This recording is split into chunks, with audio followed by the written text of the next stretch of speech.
নমস্কার বন্ধুরা, গুঞ্জাস মম চ্যানেলের আরেকটি নতুন পর্বে সবাইকে স্বাগত জানাই। আশা করি সবাই ভালো আছেন, সুস্থ আছেন। বন্ধুরা, আজ শুক্রবার, এখন 9:30টার মতো বাজে। এখন থেকেই ব্লগটা শুরু করলাম। আমি আমার ওই রুমের বেডটা গুছিয়ে রেখে এসেছি পরিষ্কার করে। ওখানে মামনি যেয়ে খেলছে। ওই রুমটা আমার আগে পরিষ্কার করা লাগে, কারণ এই রুমটা পরিষ্কার করতে আসলে মামনি ওই রুমে যেয়েই খেলে। আর আজকে শুক্রবার, এজন্য ওর বাবা বাসায় আছে, তো বাবার সাথেই খেলনাবাটি খেলছে। কি করবে, চার দেয়ালের ভিতরে তো বন্দি থাকে সবসময় প্রায়। আর এই যে আমি এই রুমটা পরিষ্কার করে নিচ্ছি। বেডটা তো সকালেই হালকা করে গুছানো হয়, তো এখন সব কিছু পরিষ্কারের সাথে সাথে বেডটা ঝেড়ে ঝুড়ে পরিষ্কার করা হয়। আর ওই দেখুন, এসে এসে দেখে যাচ্ছে আমার ট্রাইপডে যে ফোনটা সেট করা আছে, ড্রেসিং টেবিলের আয়না দিয়ে দেখা যাচ্ছে, ওখানে ও এসে কিন্তু বারবার দেখে দেখে যাচ্ছে। এই যে আমি একে একে সব জিনিসগুলো মুছে নিচ্ছি। নিচতলায় বাসা হওয়ার কারণে বেশি ধুলা পড়ে একটু, এজন্য সবসময় পরিষ্কার করে রাখা লাগে। একদিন পরিষ্কার না করলে কিন্তু ধুলা পড়ে যায়। আর 15-20 দিন পর পর ডিপ ক্লিনিং করি, কিন্তু এখন তো করা যাবে না, যেহেতু আমরা একটা নিয়মের মধ্যে দিয়ে যাচ্ছি। আর ওইভাবে পরিষ্কার করতেও হয় না, এজন্য আপনারা তো দেখতেই পাচ্ছেন আমি শুকনো কাপড় দিয়ে হালকা করে প্রতিদিনই মুছে নিচ্ছি সব কিছু। তো এই যে এখন ঝাড়ু দিয়ে নিচ্ছি রুমটা। আর স্নানের আগে সব রুমগুলো আর কি, ডাইনিং, রান্নাঘর সব মুছে তারপরে স্নান করতে যাই।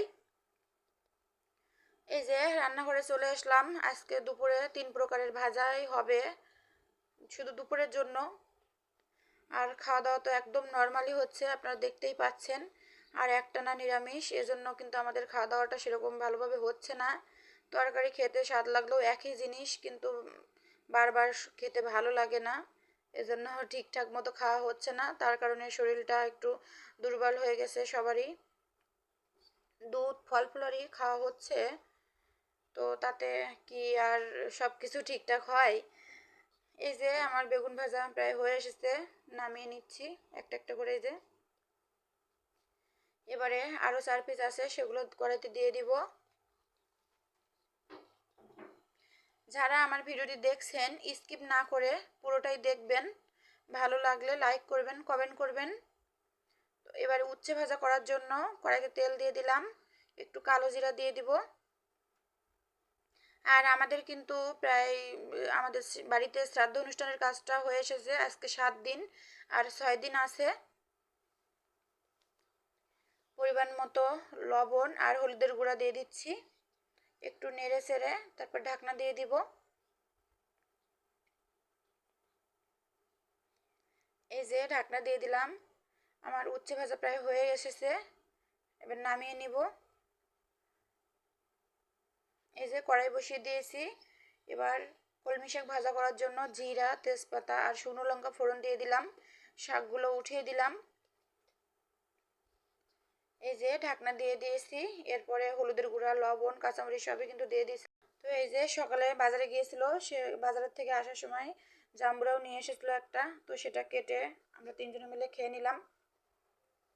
শাকটা নামিয়ে নিয়েছি। রান্নার শেষে কিন্তু পুরো রান্নাঘরটাই আমি মুছে পরিষ্কার করে নিয়েছি। প্রতিদিনই রান্নার সাথে সাথে কিন্তু পরিষ্কার করে নিই। তারপরে স্নান করে এই যে খেতে বসে পড়লাম। এখন বিকালবেলা আমরা ছাদে এসেছিলাম, অনেক বাতাস ছিল ছাদে। আমাদের ছাদে কিন্তু সেরকম কেউ কোনো গাছ বা ফুল কিছুই লাগায় না। শাকসবজি বলেন, কিছুই সেরকম লাগানো হয় না, কারণ সবাই ভাড়া থাকে, এ কারণে কেউ লাগায় না। আর এই ছাদে এসে আমার মেয়ে কিন্তু কাদামাটি নিয়ে খেলা শুরু করে, এখান থেকে একটু ওখান থেকে একটু মাটি গুছিয়ে নিয়ে আসে। আর প্রতিবার আসার সময় মগে করে জল নিয়ে আসে, কাদা জল দিয়ে মেয়েকে খেলা করে। আর আমাদের বাসার পাশে দেখছেন ওই যে একটা বিল্ডিং, অনেক জায়গা নিয়ে কিন্তু পুরোটাই, আর একটাই বিল্ডিং আছে শুধু। বিল্ডিং বলতে উপরে আবার টিন দিয়ে ছাউনি করা, দোতলা বাড়িটা। আর অনেকটা জায়গা নিয়ে কিন্তু এই বাড়িটা। আর অনেক গাছগাছালি এখানে আছে। ছাদে এসে বসে গাছগুলো দেখলে অনেক ভালো লাগে। শহর অঞ্চলে সাধারণত এরকম এত গাছ এক জায়গায় দেখা যায় না। তো এখন সন্ধ্যার পর একটা ড্রাগন ফল কেটে নিচ্ছি। সন্ধ্যার অনেকক্ষণ পর, এখন যেহেতু আমরা সন্ধ্যাবাতি দিতে পাচ্ছি না, আর সন্ধ্যার সময় তো কিছু খেতেও হয় না। তো সন্ধ্যার বেশ কিছুক্ষণ পর এই যে একটা ড্রাগন ফল কেটে নিচ্ছি, তিনজনে মিলে খাবো। এখন ছোট ছোট পিস পিস করে এই যে কেটে নিচ্ছি।